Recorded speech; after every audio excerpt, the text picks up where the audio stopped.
motorcycle school again. Today we're going to be talking about helmets. One of the things to be aware of helmets is they actually have an expiry date. So helmets are generally only good for 5 years from the date of manufacture. So if you've got a helmet that's over 5 years old, pretty much is not going to be fit for purpose should you have the unfortunate incident of coming off your bike. So inside the helmet there'll be a little sticker, and on the sticker this one says 4th 2017.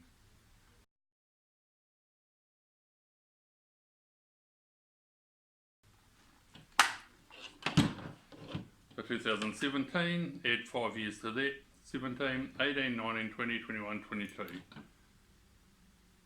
April 22 is when this particular helmet expires.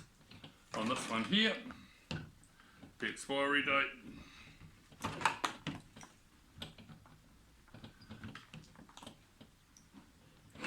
my glasses on so I can see. Little date, 6/15. So June 2020, this particular helmet will have expired. The reason they have an expiry date is because on the inside of helmets they have polystyrene foam. Even if you're not wearing the helmet, the polystyrene over time shrinks and hardens up, and that gives your head not the same protection as it is when it was new. So for helmets, it's your choice. Another thing to be aware of if you're buying something like this half lid, a kraut lid, they need to meet a standard that's acceptable here in New Zealand. So the standards are the European standard, the UN or the ECE standard. That normally has a little circle with an E and a number beside it. The Australian standard, which is AS 1698. The New Zealand standard, which is 5430. They also can have a Snell rating, or in the case of helmets like this, the Federal Motor Vehicle Safety Standard, FMVS, which is more commonly referred to as the DOT standard. So for the DOT standard, it needs to be the FMVS standard number 218, and it has to be manufactured in America. So if you buy a helmet like this off the internet and it's not manufactured in America, then it's not a DOT standard to the federal standard 218. Also what we have is the UK standard, the British standard 6658, or the JIS, the Japanese Industrial Standard, JIS T8133. So all these standards are standards that have been put in place so that our heads are safe should the unfortunate happen. So if you're wondering about this one here is actually an Australian standard. It's 1698. It's a Kylin helmet, purchased from a motorcycle shop. Because it's an Australian standard, it is an acceptable helmet to be worn in New Zealand, should you choose to wear that style of helmet. When I started riding back in the late 70s, early 80s, the 3/4 or the open face helmet was the only helmets that really were readily available, and I wore one for about 30 years. Ideal for scooters and low speed work, but being aware it does not offer the same protection as what that would. Another thing to be realising about helmets is if you've had an accident with one, not to wear it again. So this particular helmet here looks absolutely perfect. There's virtually even no scratches on it. But this particular helmet saved my head when I had a truck come around the corner on my side of the road and I went bush. So I hit my head pretty hard about here, right where this little scratch is, little scratch here, you can hardly see it.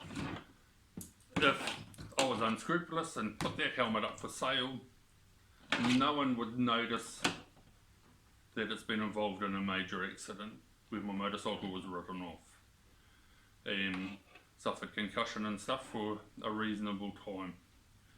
So even though the helmets look good second hand, you don't know what the history of the helmet is. So if you're looking to purchase a helmet that's new. Or if it's second hand, you know what the history of that helmet is. Even if the helmet's fallen off the seat of your bike onto the ground, technically that helmet should be replaced. I don't know who does that, but if you happen to come off and hit your head on that particular place where the helmet fell on the ground, the chances are the helmet may not stand up to what it's designed to do. Also with helmets, we have several different fastening mechanisms. We have the classic double D,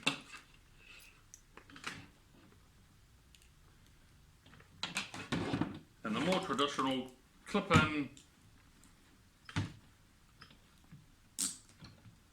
and you pull the little red tag to loosen this one. So helmets like that are pretty easy. Once you've got your strap set right, it's just a matter of clicking it on and off to get it on and off. One thing that has been a bit of a concern, particularly for newer riders that have come in to do their restricted tests with me, they turn up with a double D helmet and all they've done is they've threaded the helmet, the strap through the 2Ds and clipped it up like so. So when it's on their head, there's no, it's just a loose strap under the chin. There's actually nothing actually holding this helmet onto the head. Some people have said, oh, the helmet blows up at speed, particularly if they're wearing a full face helmet with the double D. They just threaded the strap through the double Ds and clipped the end up,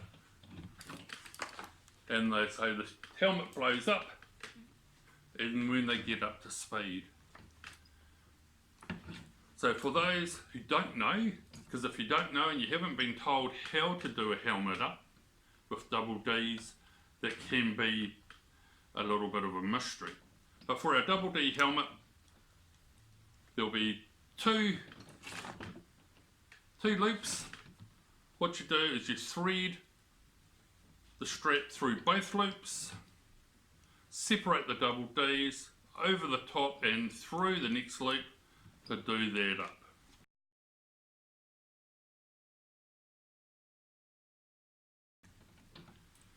And then what you do is you pull it up tight so that it's snug under your chin. So we'll put the helmet on.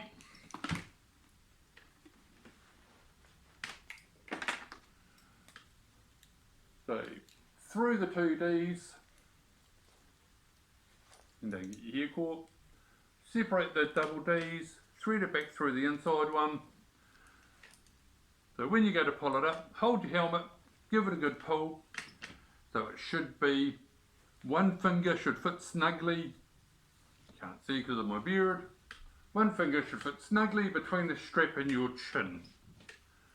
Then you can clip your strap up so it doesn't flap around, annoying you as you're riding down the road. The helmet sizing. Just because you have one helmet that is say a large, doesn't mean that all large helmets will fit your head. So this one here is a large for me, but in this brand here, it's an XL. So depending on what the brand is, sometimes the helmet sizes are different. So how do you know how a helmet fits snugly and properly? When you put your helmet on in the shop, try it on in the shop, put your helmet on, nod your head, shake your head. If the helmet moves, it's too loose. If the helmet's pushing in your cheeks like this, then it's too tight. So it should be just a nice snug fit, just gentle pressure on your cheek so you can still talk without biting your cheeks, then that's how you know if your helmet's a good size. On some of the modular helmets, from what I've been told, sometimes up on the forehead can get quite tight, and that's been a complaint for a lot of riders that I've talked to using the modular helmets. The flip front is that the front piece can be a bit tight.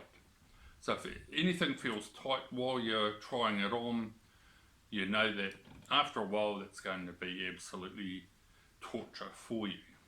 So that's just a little bit of a talk on our helmets today.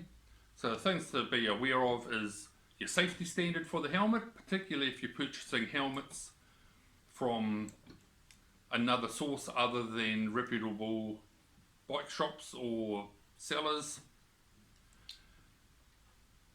Being aware of how the helmet fits your head, so it should be a nice snug fit with no movement when you shake your head.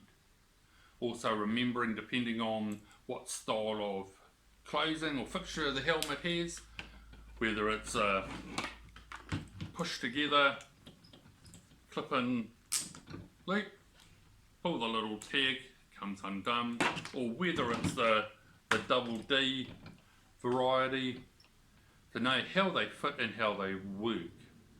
So I hope this has been helpful for some and informational to others. So have a good day, enjoy this fantastic weather we're having. Look at that, the sun's out and I'm about to go out for a ride. So it's Gordon, we're signing off for this session and we'll catch you again later.